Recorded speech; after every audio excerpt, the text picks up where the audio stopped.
In today's video, I'm going to teach you how to create an order fulfillment tracker in ClickUp. Start by opening ClickUp and heading to the Spaces section in the left sidebar. Spaces are your top-level containers, so creating a dedicated one keeps order fulfillment organized and easy for the whole team to find. Click the plus icon to create a new space. Give it a clear, memorable name and choose an icon that stands out. An emoji like a box or a truck can make it instantly recognizable. If you'd like, add a brief description to explain the purpose of this space, such as tracking orders from intake to delivery.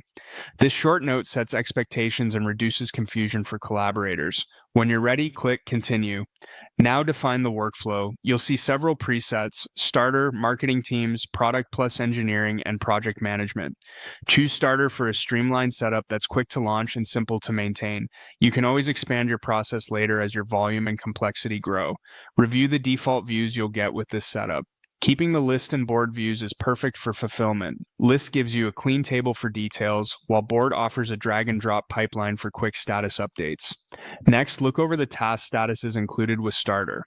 They map well to an order lifecycle and help the team understand exactly where each order stands. You'll also see Click Apps, optional features like priorities and time tracking.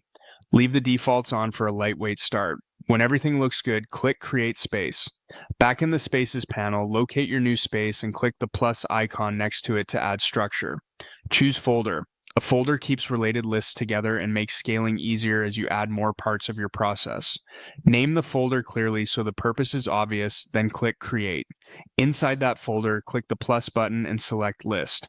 The list will hold your tasks, where each task can represent an order. Give the list a straightforward name, like Orders, and click Create to confirm.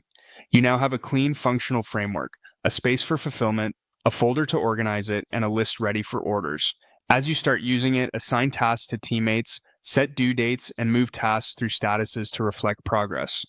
Over time, you can refine statuses to mirror your exact stages, adjust views for reporting, and enable additional Click Apps as needed. For now, this setup gets you tracking orders clearly, consistently, and with minimal overhead.